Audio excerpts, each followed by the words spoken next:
You need to leave this park now. The words cut through the Saturday morning air like a blade. Sophia Bennett kept her eyes on the baseball field, watching her nephew Marcus field a ground ball at shortstop. The metal bleachers pressed cold against her back despite the June sun. She didn't turn around, didn't acknowledge the voice behind her, because she knew exactly what would happen if she did. Officer Derek Hayes moved into her peripheral vision, his bulk blocking the exit route between the bleacher rows. His hand rested on his duty belt in that casual way that wasn't casual at all. "Ma'am, I'm not going to ask twice," he said. Sophia finally looked up. "Good morning, officer," she said, keeping her voice level. "Can I ask what this is about?" "We received a complaint," Hayes replied. His eyes scanned her leather work bag, the thermos beside her, the jacket folded neatly on the bench. "ID, now." Out on the field, Marcus glanced toward the bleachers. Even from 40 yards away, Sophia could see his smile falter. She forced herself to stay calm. "I'm happy to cooperate," she said, "but I need to understand the basis for this stop." Hayes's jaw tightened. "Loitering," he said. "Park rules. No unaccompanied adults." Sophia's eyes shifted to the yellow sign posted at the field entrance. The black letters were clear even from this distance, "No loitering 10 p.m. to 6 a.m. She checked her watch. 10:15 in the morning. "Officer, that sign specifies nighttime hours," she said. "It's just after 10 a.m. "Don't get smart with me," Hayes snapped. "ID, now." Later, when she pulled the 911 logs through the public records request, Sophia would see the call that started everything. The caller's voice, preserved in digital clarity, said, "There's a black woman alone at the bleachers. No children with her. She's just staring at the children." The dispatcher's note would be even more damning, "Caller is white female. State subject has done nothing illegal but feels unsafe." But that was later. Right now, Sophia reached slowly for her bag, her fingers brushing past the leather case she'd carried for 16 years. The one she couldn't show him. Not yet. The morning had started the way every Saturday morning started for the past 3 years. Sophia's alarm went off at 6:30. She woke before Marcus, had breakfast ready when he shuffled into the kitchen in his rumpled Little League uniform. "Eggs or cereal?" she asked, already knowing the answer. "Cereal," Marcus mumbled, climbing onto the kitchen stool. "The honey kind." Sophia poured the cereal and watched him eat. She'd packed his equipment bag the night before, checked his glove, cleaned his cleats. These small rituals mattered. They were the scaffolding that held their life together. "Auntie Sophie," Marcus said between bites, "why do people always stare at us?" Sophia's hand paused on her coffee mug. "What do you mean, baby?" she asked. "Like at the grocery store yesterday. That lady kept looking at us, like she was waiting for something bad to happen." Sophia had noticed the woman too. The way her eyes had followed them down the cereal aisle, lingered on Sophia's work bag, tracked Marcus's movements as if he might suddenly pocket something. "They're just curious," Sophia said, hating the lie. "People notice things that are different. Just ignore them." Marcus nodded, but his eyes held that look, the one that said he was learning lessons she wished she didn't have to teach. They arrived at Riverside Park at 9:38. Sophia parked in her usual spot, 2 spaces from the field entrance. She'd chosen it deliberately, close enough to see the field but with 2 exit routes if needed. The path to the main road was clear on her left, the service road behind the concession stand offered a second option. She noted these things automatically, the way some people notice cloud formations. She'd learned long ago that awareness prevented problems. Where civilians saw a peaceful Saturday morning, she saw angles, vulnerabilities, escape routes. The bleachers were filling with parents. Sophia recognized most by now, though few had learned her name. They clustered in their usual groups, sharing coffee, discussing carpools and weekend plans. Sophia sat apart, 3 rows up on the visitor side. She couldn't commit to their rhythms. Her work schedule was unpredictable. She couldn't promise carpool rides when she might be gone for days. A woman in yoga pants and a pristine white visor approached. Jennifer Crawford. Sophia had learned her name from the team roster, though they'd never spoken. "Hi there," Jennifer said, climbing the bleacher steps. "I don't think we've met properly. Are you Marcus's mom?" "His aunt," Sophia replied. "Sophia." Jennifer's smile didn't reach her eyes. Her gaze dropped to Sophia's leather work bag, professional, expensive. "Oh, how nice," Jennifer said. "And what do you do, Sophia?" "Government work," Sophia said. "Consulting." Jennifer's eyebrows rose. "Oh, like social services?" she asked. The assumption hung between them. Government work plus black woman plus raising her sister's child equals social worker, case manager, maybe probation officer. Never anything with real authority. Never anything requiring a federal badge. "Something like that," Sophia said, offering nothing more. Jennifer lingered another moment, her eyes moving from Sophia's face to her bag and back. "Well, it's nice to finally chat," she said.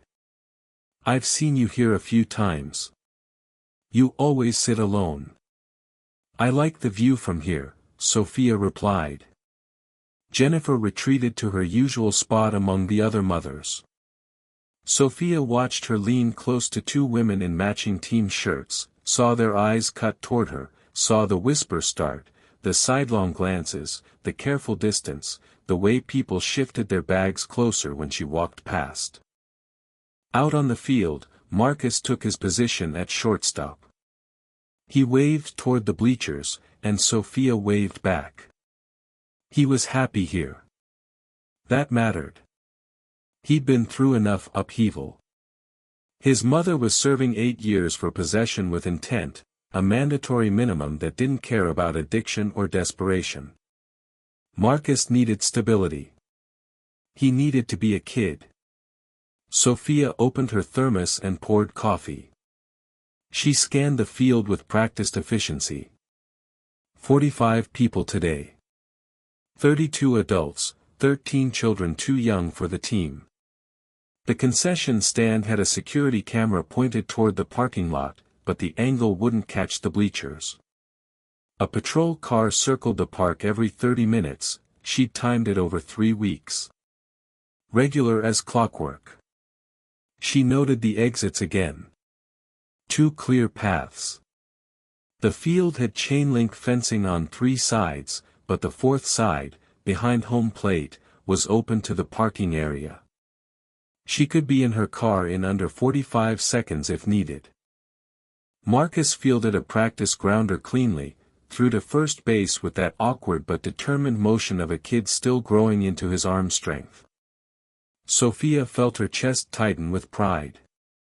He was resilient, stronger than she'd been at 9.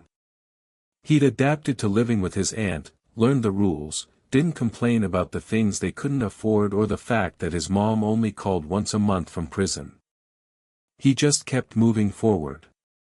Which was why Sophia showed up every single Saturday, no matter what.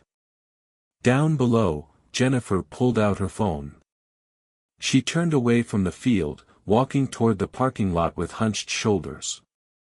Sophia watched her thumb move across the screen, saw her glance back toward the bleachers, toward Sophia, specifically.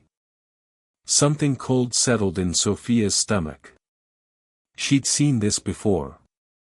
Not here, but in her work. The way people looked when they were reporting something. When they were calling someone. When they were setting something in motion. Jennifer's lips moved as she spoke into the phone. Her free hand gestured toward the bleachers. She shook her head at something, then nodded emphatically. Sophia set down her coffee. Her instincts were prickling now, that sixth sense that had kept her alive in far more dangerous situations. Something was wrong. She could feel it in the way Jennifer kept glancing over, in the deliberate way she positioned herself, in the urgency of her gestures. Sophia told herself it was nothing. Just a parent making a phone call. Maybe talking about dinner plans or forgotten groceries. Maybe complaining about last week's umpire. But her hands moved automatically. Phone fully charged. Keys in the side pocket. Wallet with ID accessible. The leather case in the interior compartment, right where it always was. On the field, Marcus caught another grounder. He turned to look at her, his face bright with joy, and Sophia waved. She kept the smile fixed, even as Jennifer finished her call and started walking back, her expression carefully neutral. She told herself it was nothing. She was wrong. 6 minutes after Jennifer Crawford's phone call ended, a white patrol cruiser rolled into the parking lot. Sophia tracked its movement from her seat on the bleachers, watched it circle once before pulling into a spot near the field entrance. Officer Derek Hayes emerged, adjusting his duty belt with one hand, speaking into his shoulder radio with the other. He didn't scan the crowd, didn't look for context. He walked directly towards Sophia, his trajectory as straight as a bullet. "Ma'am," Hayes said, stopping at the base of the bleachers. "Need to see some ID." Sophia kept her eyes on the field for another moment, watching Marcus field a practice grounder. Then she turned to face the officer. "Good morning, officer," she said, keeping her voice level. "Can I ask what this is about?" "We received a complaint," Hayes replied. His eyes moved over her leather bag, her thermos, her jacket folded neatly beside her. "ID, now." Sophia had been through enough interactions to know the game. No articulable suspicion mentioned. No specific complaint detailed.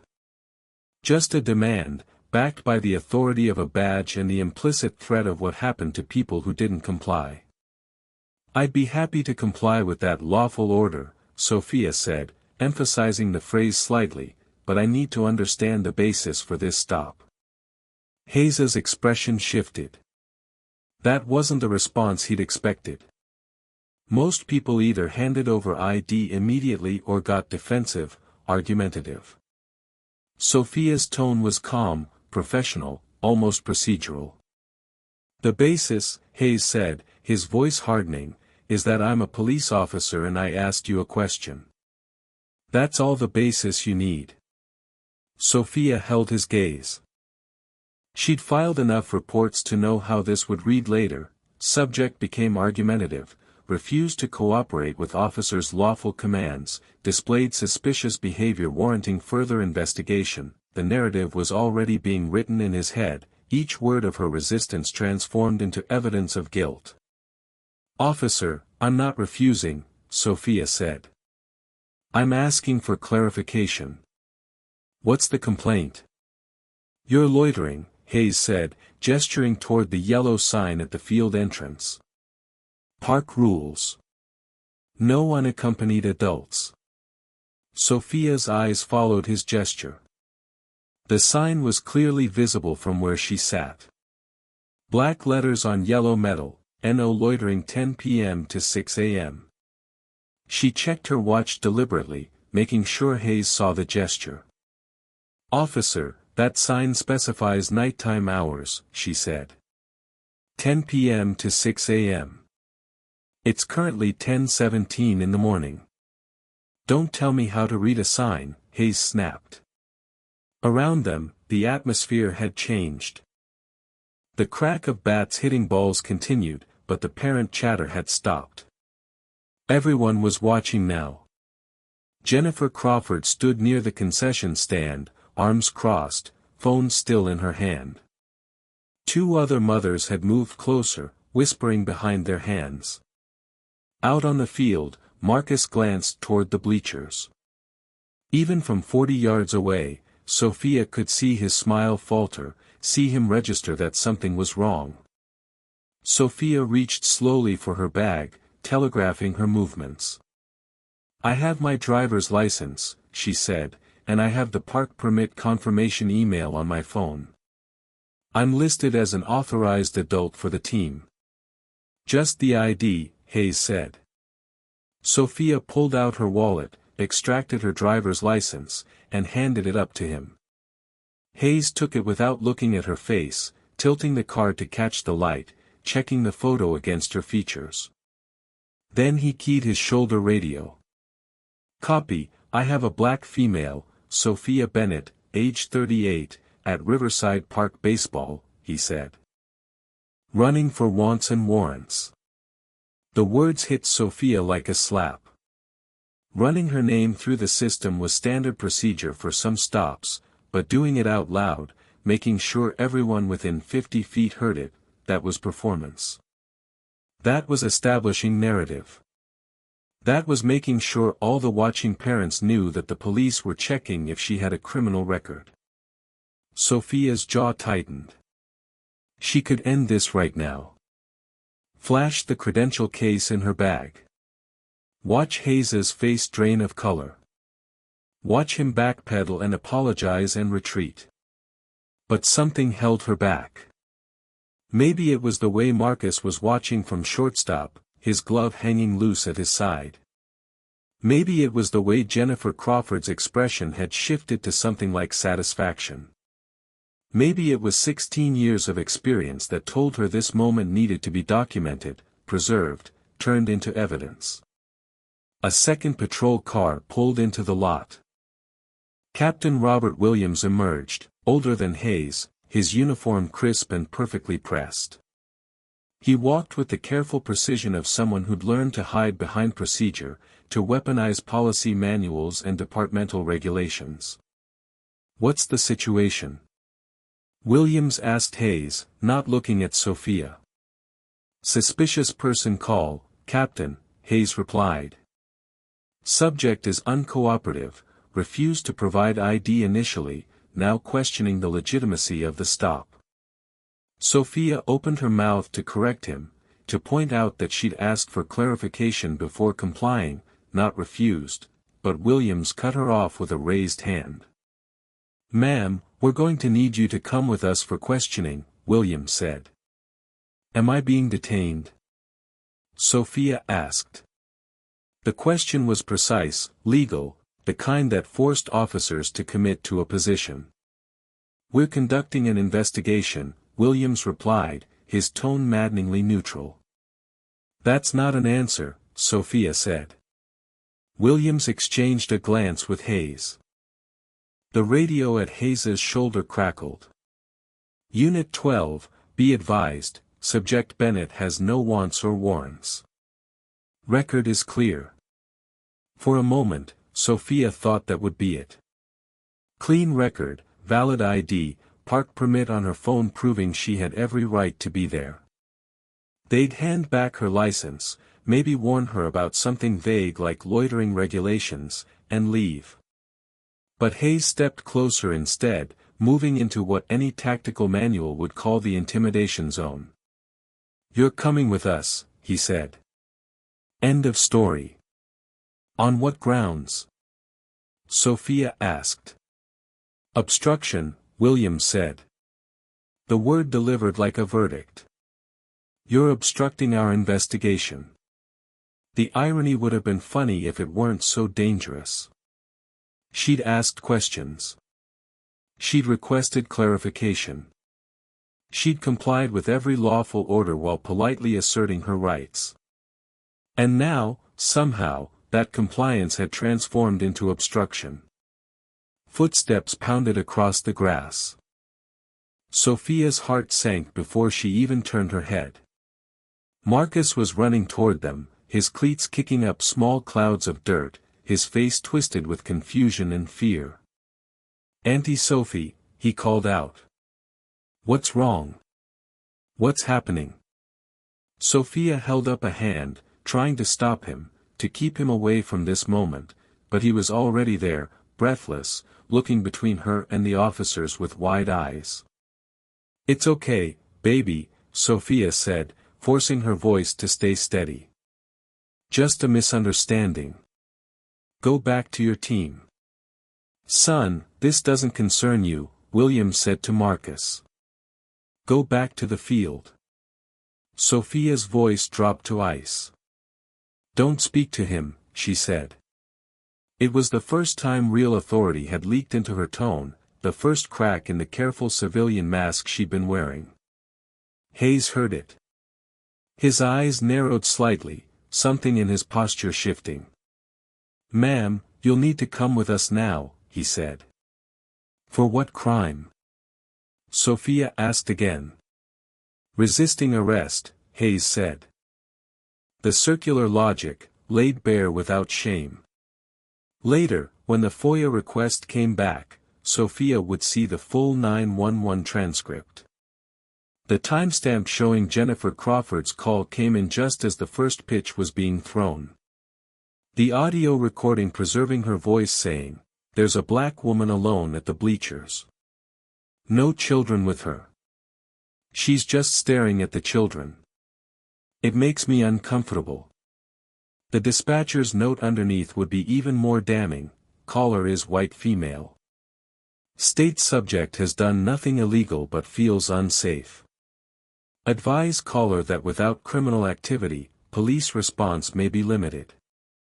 Caller insisted on officer presence." The system had documented its own failure, preserved the moment when fear became weaponized, when discomfort became justification. But that knowledge was still days away. Right now, Sophia stood on the bleachers with her nephew watching, 2 officers closing in, and the weight of 16 years of service pressing against her ribs like a stone she couldn't show. Marcus grabbed her hand. "I don't understand," he whispered. "You didn't do anything wrong." Sophia squeezed his fingers. "I know, baby," she said. "Sometimes that doesn't matter." Jennifer Crawford moved toward the officers with the confidence of someone who knew she'd already won. Her white visor caught the morning sun, her yoga pants pristine despite the dusty field. She carried her phone like a shield, like proof of righteousness. "Officers, thank God you're here," Jennifer said, slightly breathless. "I'm the one who called. I was concerned because, well, she's been sitting here alone, and with all the news lately about predators at parks." The words hung in the air, deliberately vague but loaded with implication. Predators, as if Sophia's presence alone was threat enough to justify the label. "Ma'am, I'm his aunt," Sophia said, keeping her voice level despite the rage building in her chest. "I'm here every Saturday. I'm on the approved adult list for the team." "I've never seen you before," Jennifer replied, her tone suggesting concern rather than accusation. But the effect was the same. It was a lie. Sophia had documentation proving she'd attended 12 consecutive Saturday games, had signed in at the field house every time, had her name recorded in the team parent directory. But Jennifer delivered the falsehood with such casual certainty that it became truth in the ears of the officers, in the minds of the watching parents. A woman standing near the concession stand, younger than Jennifer, with a kind face and a team shirt, spoke up. "Actually, I have seen her," the woman said, her voice tentative. "She's here every week. Same spot on the bleachers." Jennifer turned, her expression shifting just enough to convey disappointment. "Are you sure?" Jennifer asked. "I mean, maybe you're thinking of someone else. There are a lot of people here each week." The younger woman's courage faltered. I think it was her, she said. But her voice had lost its certainty. She took a small step backward, retreating into the safety of the crowd. Sophia watched the exchange with clinical detachment. This was how it worked. One person with social capital could reshape reality, could make witnesses doubt what they'd seen, could transform 12 weeks of peaceful attendance into suspicious behavior that no one could quite verify. Hayes shifted his weight, his hand still resting on his duty belt. "Ma'am, we're going to need you to come with us," he said to Sophia. "We can sort all this out at the station." "Sort what out?" Sophia asked. "I have my park permit on my phone. I can show you the confirmation email right now. I'm listed as Marcus's legal guardian in the team registry." "What exactly needs to be sorted?" "Your attitude, for one thing," Hayes said. Around them, the crowd had grown. Parents who'd been watching their children practice had drifted closer, drawn by the spectacle. Sophia could feel their eyes on her, could sense the calculations happening in their minds. The police were here. They'd received a complaint. The woman must have done something. Otherwise, why would the officers insist on taking her away? Marcus's hand tightened in Sophia's. "Auntie Sophie, I don't want you to go," he whispered. Sophia knelt down, bringing herself to eye level with her nephew. "Baby, I need you to go back to your team," she said softly. "Find Coach Rodriguez. Tell him exactly what's happening here. Tell him I need him to call Ms. Thompson." Ms. Thompson was Marcus's caseworker, assigned through the Department of Children and Family Services when Sophia had taken custody. The mention of a caseworker would later become another data point in the officer's narrative, another piece of evidence that something about Sophia's situation was irregular, suspicious, worth investigating. "But what if they take you away?" Marcus asked, his voice cracking. "Then Ms. Thompson will come get you," Sophia said. "And I'll see you later tonight. I promise." It was a promise she wasn't entirely sure she could keep, but she said it anyway, because that's what Marcus needed to hear. Coach Rodriguez, a stocky man in his 50s with a clipboard and a whistle, jogged over from the dugout. "What's going on here?" he asked, looking between Sophia and the officers. "Police business," Williams said. "Please step back, sir." "Sophia is one of our team parents," Coach Rodriguez said. "She's here every week. Is there a problem?" "We're investigating a complaint," Hayes replied, his tone making it clear the conversation was over. Coach Rodriguez looked at Sophia, his expression torn between wanting to help and not wanting to interfere with police. "You want me to call someone?" he asked her. "Ms. Thompson," Sophia said. "The number's in the team directory. Tell her I'll be delayed picking up Marcus." The careful phrasing was deliberate. Delayed, not arrested, as if this were a minor inconvenience, a scheduling conflict, rather than what it actually was. "Ma'am, we need to go now," Hayes said, taking a step closer. Sophia stood slowly, her movements controlled and deliberate. "I'm complying," she said clearly, making sure her words carried to the watching crowd. "I'm cooperating fully with your instructions. I'm walking voluntarily. I'm not resisting." She was narrating her own actions, creating a verbal record that would contradict whatever report Hayes would later write. She'd learned this technique from defense attorneys, from civil rights activists, from people who'd survived encounters with police by making their compliance so explicit that no one could later claim they'd been aggressive or threatening. Jennifer Crawford had pulled out her phone again, filming the scene. Other parents were doing the same now, a forest of phones raised, recording. Sophia caught glimpses of herself in the screens, saw how she must look to them, a black woman being escorted away by police while her nephew cried. Exactly the kind of scene that would be captioned and shared and debated in neighborhood social media groups, transformed into evidence of whatever people wanted to believe about who belonged in their parks and who didn't. As they walked toward the patrol cars, Sophia's phone buzzed in her pocket. She could feel it vibrating against her hip, could imagine the caller ID showing Agent Davis's name, her supervisor trying to reach her for the weekly check-in they'd scheduled. But Hayes had already made it clear she wasn't allowed to answer. The morning sun felt too bright, too cheerful for what was happening. Birds sang in the trees lining the parking lot. A child's laughter carried from a playground on the far side of the park. The world continued its pleasant Saturday rhythm while Sophia's life tilted into something else entirely. Behind them, Marcus's voice rose above the crowd noise. She didn't do anything. You can't take her. She was just watching me play. Sophia didn't turn around, couldn't turn around, because if she saw his face, saw the tears she knew were falling, she might do something that would make the situation worse. She might let the careful control slip. She might show exactly how much rage was burning beneath her calm exterior. So she kept walking. Kept her shoulders straight. Kept her breathing even. She'd been trained for worse than this. She'd faced armed fugitives and hostile witnesses in situations where one wrong move meant death. She could handle two suburban cops with inflated egos and a skewed sense of authority. She could handle it because she had to. Because Marcus was watching. Because 16 years of service had taught her that sometimes the best weapon wasn't force, but patience.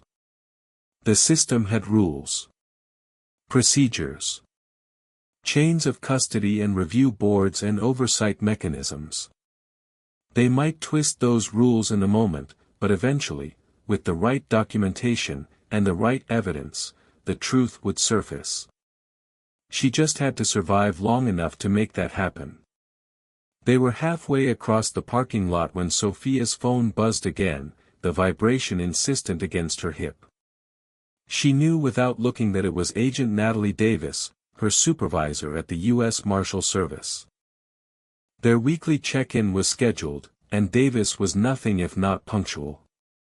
"My phone is ringing," Sophia said, stopping. "I need to answer it." "Keep walking," Hayes said, his hand moving to her elbow. "Officer, it's my employer," Sophia said. "They're expecting my call. If I don't answer, they'll assume something's wrong." Which was exactly true. Davis knew Sophia's Saturday routine, knew she was at Marcus's game, knew that missing a scheduled check-in meant either emergency or trouble. The Marshal Service didn't take silence lightly from their deputies, especially not ones who worked fugitive apprehension. "You can call them back from the station," Williams said, moving to Sophia's other side. The two officers flanked her now, a formation designed to control movement, to prevent escape, to demonstrate authority to anyone watching. Sophia's phone continued to buzz. "This is a professional call," she said. "I have a right to inform my employer of my location." "You have the right to remain silent," Hayes said with a smirk. "Maybe exercise that one." The phone stopped buzzing.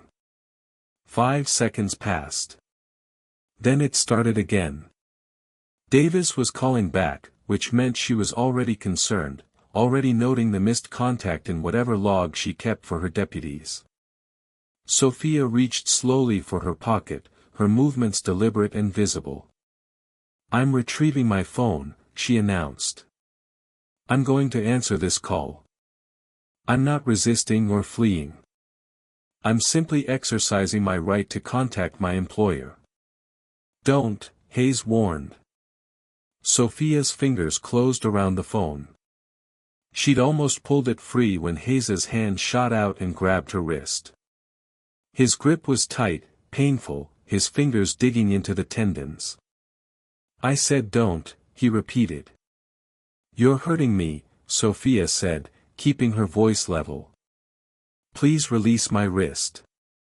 Instead, Hayes yanked the phone from her grasp. The movement was aggressive, excessive, the kind of force that left no doubt about his intent to dominate the situation.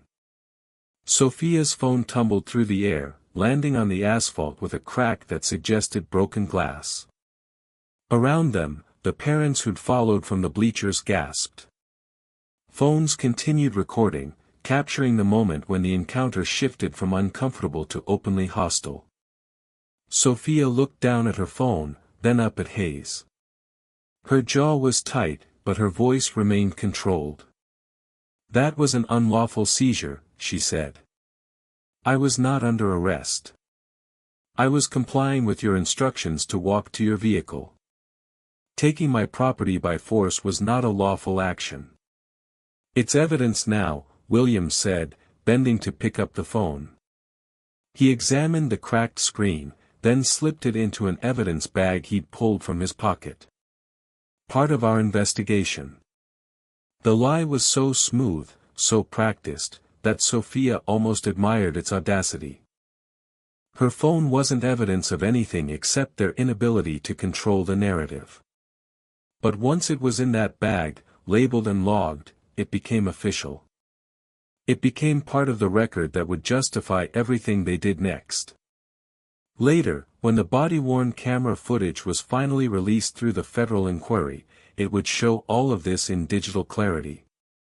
Hayes's body cam, mounted on his chest, had captured the phone seizure from his perspective. The video would show Sophia's controlled breathing, her hands visible and non-threatening. It would show the parents watching from a distance, their expressions shifting from curiosity to concern. It would catch the audio of Marcus's quiet sob carrying across the parking lot, the sound of a child watching his world tilt sideways. That footage would become evidence. But first it had to survive the 90-day retention window, the mysterious technical glitches that plagued inconvenient recordings, the department's careful management of what the public was allowed to see. "I want that phone logged properly," Sophia said. "I want a receipt showing it was taken from me, the time it was seized, and the name of the officer who took it." "You'll get your receipt at the station," Williams said. "If we decide to give you one." The casual dismissal of procedure was almost breathtaking. Sophia had spent 16 years working within the law, respecting chains of custody, documenting every piece of evidence with meticulous care. She'd seen cases fall apart because of sloppy paperwork, because of broken chains, because of officers who thought the rules didn't apply to them. And here were two cops demonstrating exactly why those rules existed. Why oversight mattered. Why trust in law enforcement was eroding with every unlawful seizure and casual violation. "I'm noting the time," Sophia said.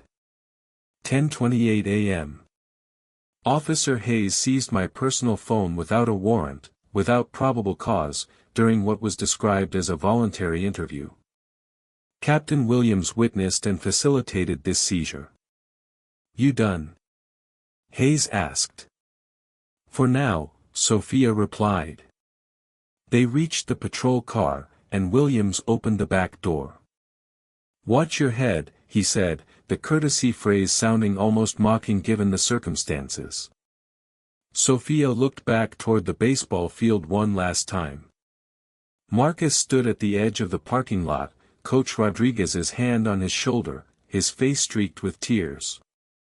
Other children had gathered around him, their game forgotten, their Saturday morning transformed into a lesson about how quickly safety could become danger, how easily authority could become abuse. Sophia climbed into the back of the patrol car. The door slammed shut with the heavy finality of a cell closing. The interior smelled of disinfectant and fear, of all the other people who'd sat in the same seat, who'd felt the same cage close around them. Her phone was gone. Her ability to contact Davis, to alert the Marshal Service, to document what was happening, all gone. But she'd been in worse situations. She'd been held by drug cartels who wanted to trade her for their captured associates. She'd been in buildings that were about to be raided by rival gangs. She'd survived because she knew how to wait, how to watch, how to let the system think it had won while she gathered every scrap of information that would later become evidence. So she sat in the back of that patrol car and waited for the next move, her mind already cataloging every detail, every violation, every crack in their procedure that she would later use to bring the entire operation down. The patrol car's radio crackled to life as Williams slid into the driver's seat.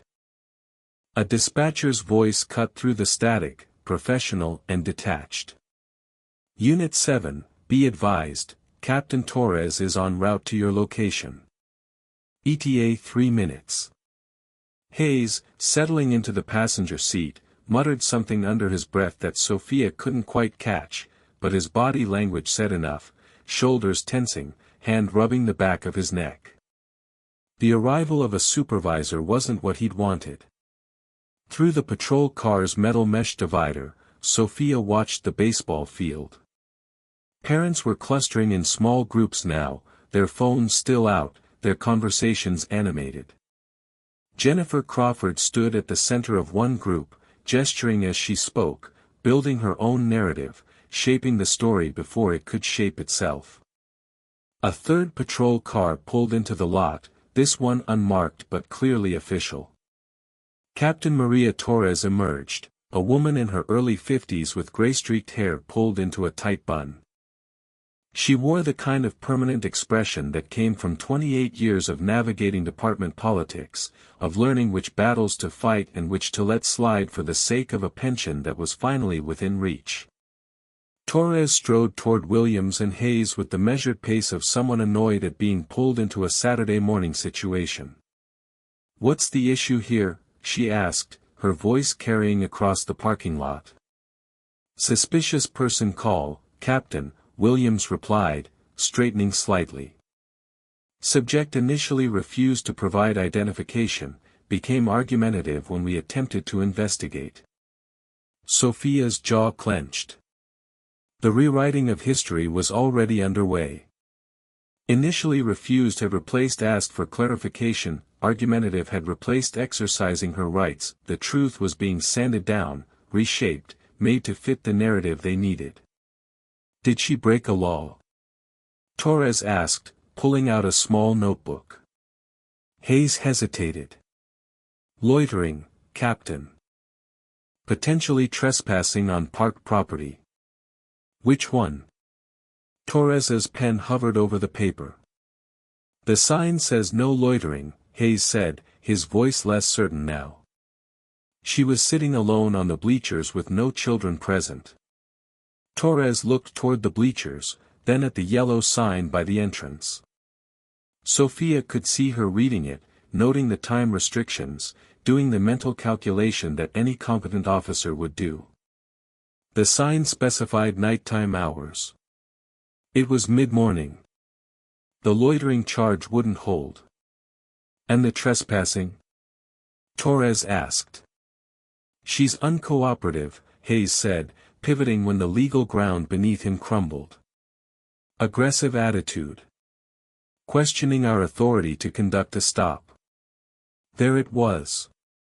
The real charge. Not loitering or trespassing or any actual crime.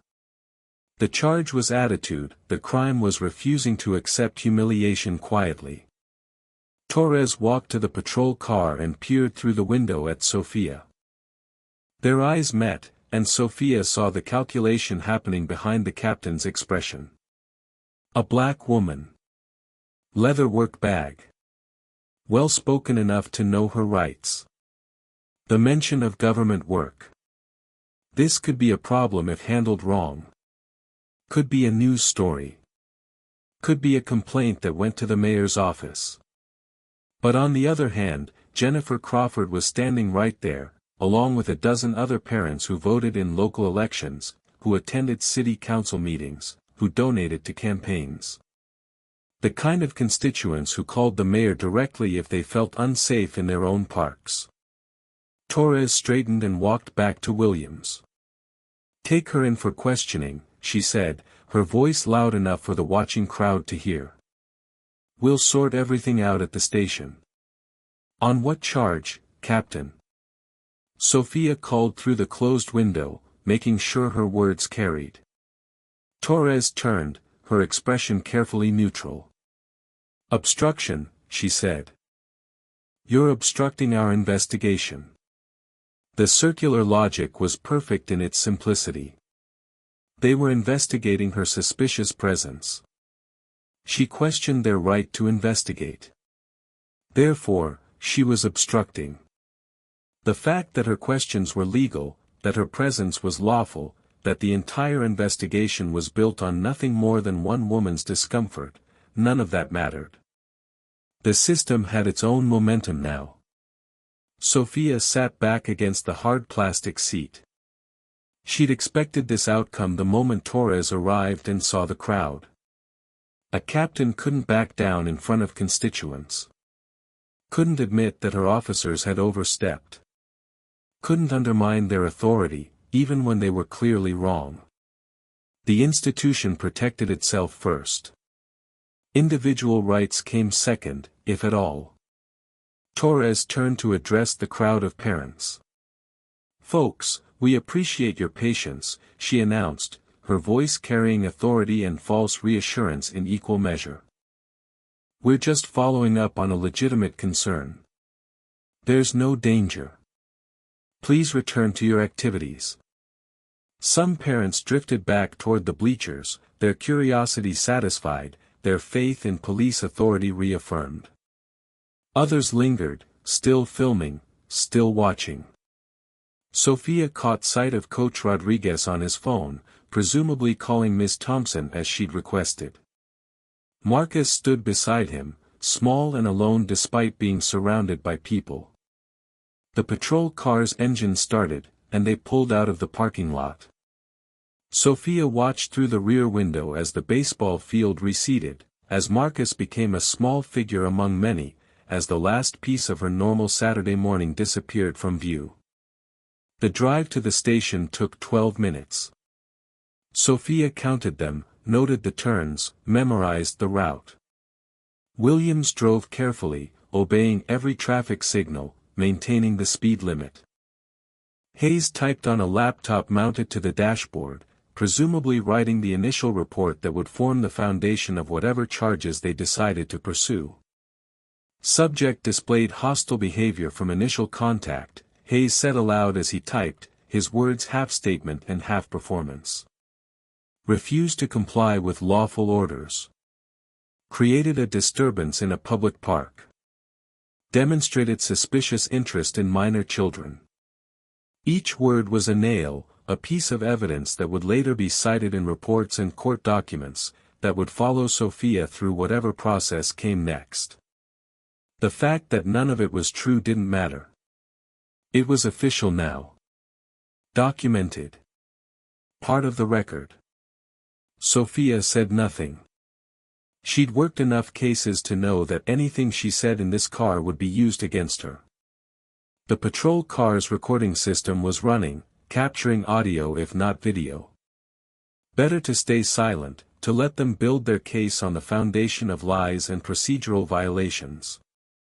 Better to wait for the moment when she could present the truth on her terms, with her evidence, in a forum where their words carried no more weight than hers. The station appeared ahead, a low brick building with barred windows and a parking lot full of police vehicles. Home territory for them. Hostile ground for her. But Sophia had operated in hostile territory before. She knew how to survive until reinforcements arrived. And reinforcements were coming. She just had to wait. The booking area of the station smelled of industrial cleaner and stale coffee. Fluorescent lights hummed overhead, casting everything in a harsh white glow that made shadows look sharper than they should. Williams led Sophia through a security door, down a corridor lined with holding cells, to a processing desk where a sergeant sat reviewing paperwork. Voluntary questioning, the desk sergeant asked, looking up. Obstruction charge, Williams replied. Subject needs to be processed. The distinction mattered. Voluntary questioning meant Sophia could leave at any time, meant she was helping with an investigation rather than being detained against her will. Processing meant fingerprints and photographs and a record that would follow her regardless of whether charges were ever filed. Sophia stood with her hands at her sides, her posture relaxed but alert.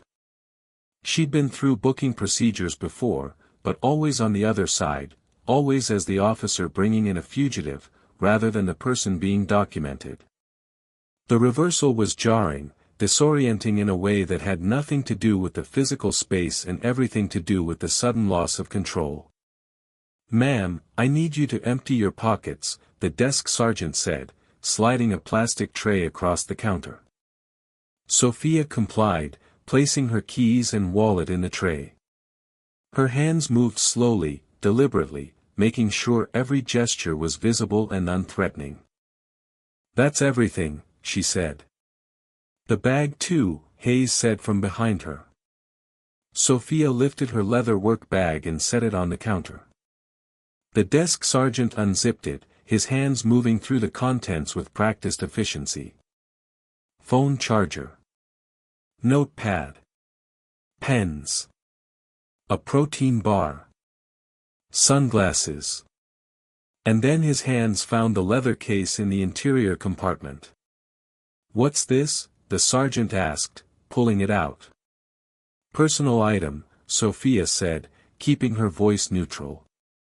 The sergeant opened the case, and Sophia watched his expression change. The gold star inside was visible through the clear window, along with the official credential card beneath it. United States Marshal Service Deputy U.S. Marshal Sophia Bennett, Northern District of Illinois. For a moment, nobody moved.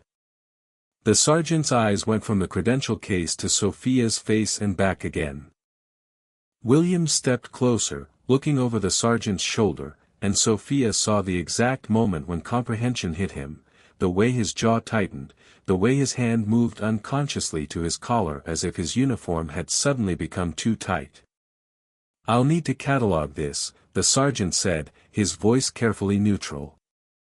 He closed the case and set it aside, not logging it in the evidence sheet, not documenting its presence. Sophia noted the omission, filed it away with all the other violations she was accumulating. "Let's move this along," Williams said, recovering his composure. "We need to get her processed and into an interview room." The sergeant nodded, but his hands were less certain now as he continued inventorying Sophia's belongings. He'd just seen federal credentials. He knew, even if Williams was trying to ignore it, that this situation had become complicated in ways that went beyond a simple obstruction charge. "Turn around, please," Hayes said to Sophia. "Hands behind your back." "I'll walk voluntarily," Sophia said, not moving. "There's no need for restraints. I've complied with every instruction. I'm not a flight risk. I'm not violent. Handcuffs aren't necessary." "Not your call," Hayes replied, pulling the cuffs from his belt. Sophia kept her hands visible, kept her voice steady. "Officer, I'm stating for the record that I'm complying voluntarily. Restraints are not required for my cooperation." Hayes grabbed her right wrist, his grip unnecessarily rough, his fingers dug into the tendons hard enough to hurt, hard enough to make Sophia's hand go momentarily numb. It was pain compliance, a technique designed to force submission through discomfort. And it triggered something in Sophia's training, something deeper than conscious thought. Her arm rotated smoothly, a joint lock reversal executed with a kind of muscle memory that came from thousands of hours of practice. The movement wasn't aggressive, wasn't an attack, but it broke Hayes's grip and left her wrist free. It happened in less than a second, fast enough that Hayes stumbled backward slightly, his face flushing with surprise and anger. "She's resisting," Hayes shouted, loud enough for anyone in the station to hear. Subject is physically resisting arrest. I'm not resisting, Sophia said, her voice cutting through his accusation with clear precision. You're using excessive force. My hands are visible. I'm not fleeing. I'm not attacking. You grabbed my wrist with unnecessary force, and I adjusted my position. That's not resistance. That's self-protection. She was narrating her actions, creating an audio record that would contradict whatever report they filed later. Her hands remained at her sides, clearly visible, no threat to anyone. But Hayes's pride had been wounded, his authority challenged, and that was more dangerous than any physical resistance could have been. Turn around, Hayes demanded. Now. Sophia turned slowly, keeping her movements controlled. Hayes moved in fast, yanking her arms behind her back with enough force to strain her shoulders. The handcuffs clicked shut, and Sophia felt the metal bite into her wrists, too tight, deliberately too tight. These are too tight, she said clearly. They're cutting off circulation. I'm requesting that they be loosened and that I receive a medical evaluation. On record. Noted, Williams said from across the room, but he didn't move to adjust the cuffs, didn't call for medical, didn't document her request in any visible way. The word was empty, a performance of procedure without any actual follow-through. Pain radiated up Sophia's arms from where the metal dug into her wrists. She could feel her fingers starting to tingle, the first warning sign of restricted blood flow. But she kept her breathing steady, kept her voice calm, kept demonstrating the kind of control that they apparently lacked. As they walked her toward the holding area, Sophia spoke again, her words delivered with the kind of precision that came from hearing them read aloud hundreds of times in courtrooms and interrogation rooms. I'm invoking my right to remain silent, she said. I request an attorney. I do not consent to any searches of my person or property beyond what is necessary for safety during booking. The Miranda warnings, delivered perfectly, without hesitation, without the stammering confusion that most civilians showed when trying to remember their rights under pressure. Hayes stopped walking, staring at her with an expression that mixed suspicion with something like unease. How the hell do you know that? He muttered. Sophia said nothing. She'd already invoked her right to silence. Anything she said now could only hurt her case. But the question hung in the air between them, adding to the growing list of things about her that didn't fit the narrative they'd constructed. Through the station's main entrance, Sophia heard a commotion, raised voices, someone demanding to know where Sophia Bennett was being held. She recognized the voice even before she saw its owner. Ms. Thompson, Marcus's caseworker, was standing at the front desk with Coach Rodriguez beside her. I have a 9-year-old boy whose guardian has been arrested, Ms. Thompson was saying, her voice sharp with professional authority. I need to know the charges, and I need to know them now. That child is standing outside in the parking lot without supervision, and he's terrified. Sophia's chest tightened.